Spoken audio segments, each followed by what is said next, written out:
अस्सलाम वालेकुम।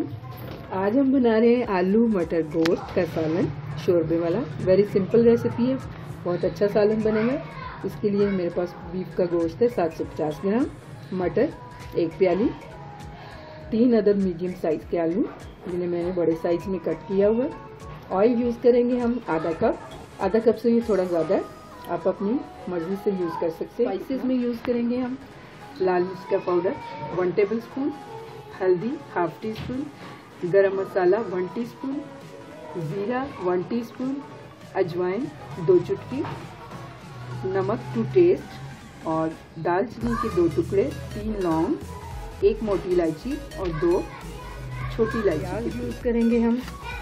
3 medium size की प्याज, लहसुन का ये 1 गड्ढी है, अदरक का 1.5 इंच का टुकड़ा है जिसका मैंने पेस्ट बनाया हुआ है, 2 अदद बड़े साइज़ के टमाटर, कसूरी मेथी है 1 टेबल स्पून और 3 अदद हरी मिर्चें। तो चलिए शुरू करते हैं पकाना आलू मटर गोश्त का सालन।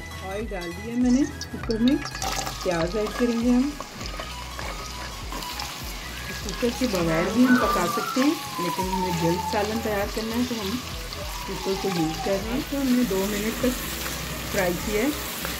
अब हम इसमें लहसुन, अदरक और टमाटर ऐड कर देंगे, साथ ही हम इसमें गोश्त ऐड कर देंगे।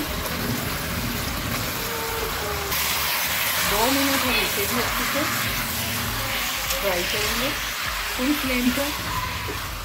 2 मिनट हमने सारे मसाले को अच्छे से फ्राई कर लिया। देखिए गोश्त का कलर चेंज हो गया। तो अब मैं इसमें लाल मिर्च का पाउडर ऐड कर दूँगी, हल्दी ऐड करेंगे, नमक हम अभी इसमें शामिल नहीं करेंगे। जीरा, नमक और अजवाइन हम मसाला भूनते हुए इसमें शामिल करेंगे। इसे भी अच्छी से मिक्स करके तो हम इसमें पानी ऐड करेंगे। अब हम इसमें पानी ऐड करेंगे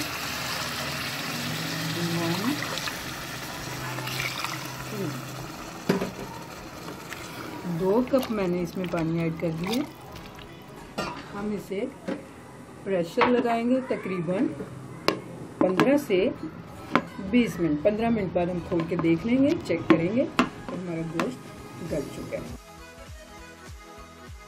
देखिए 15 मिनट बाद मैंने प्रेशर खोल लिया, हमारा गोश्त गल चुका है। तो अब हम इसे अच्छी तरह से भून लेते हैं। 3 से 4 मिनट मैंने इसको भून लिया। देखिए मसाला हमारा बहुत अच्छे से मिक्स हो गया। तो इस स्टेज पे आकर मैं इसमें अजवाइन और जीरा डाल दूँगी। अच्छी तरह हम इसे मिक्स करेंगे और यहाँ हम इसमें 3 से 4 टेबल स्पून दही को मैंने अच्छे से फेंट लिया, वो भी डाल देंगे। अब हम इसे मज़ीद 5 से 7 मिनट तक इसे भूनेंगे। 8 मिनट हो गए मुझे इसे भूनते हुए गोश्त को। अब मैं इसमें नमक ऐड करूँगी।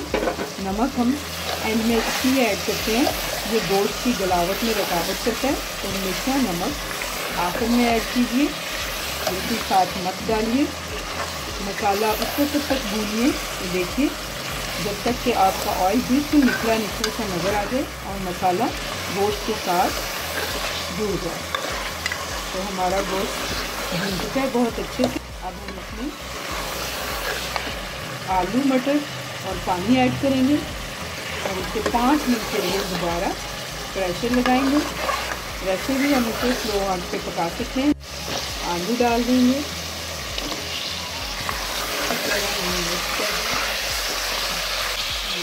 कर देंगे। 1 मिनट के लिए इसी तरह चलाएंगे और फिर पानी ऐड करें। तो यहाँ मैं तकरीबन 4 से 5 कप पानी ऐड कर रही हूँ। आप अपनी पसंद से जितना शोरबा रखना चाहें उसी हिसाब से पानी डालिए। अब मैं इसे 5 मिनट के लिए बंद कर दूँगी। लीजिए 5 मिनट प्रेशर देने के बाद मैंने इसको खोल दिया। अब हम इसमें ये ग्रीन चिली ऐड करेंगे, गरम मसाला हाफ हम इस वक्त ऐड कर देंगे इसमें, हाफ हम जब सालन सर्व करेंगे तब ऐड करेंगे, क्योंकि इस तरह सालन का रंग गरम मसाला डालने से बहुत देर पहले अगर हम डाल दें सर्विंग से तो बहुत डार्क हो जाता है, जो कि दिखने में अच्छा नहीं लगता। और यहाँ हम 1 टेबलस्पून जो कसूरी मेथी थी उसको मैंने अच्छी तरह हाथों से मसल लिए, वो भी डाल देंगे। इससे शोरबे का जो फ्लेवर है, कसूरी मेथी का जो फ्लेवर आएगा शोरबे में, वो बहुत मज़े का लगेगा और शोरबा बहुत अच्छा लगेगा। तो चलिए अब हम इसे डिश आउट करते हैं। ये सालन को मैंने डिश आउट कर लिया है। उम्मीद है आपको मेरी रेसिपी पसंद आएगी। मेरी रेसिपी को लाइक कीजिए, मेरे चैनल को सब्सक्राइब कीजिए। अल्लाह हाफिज़।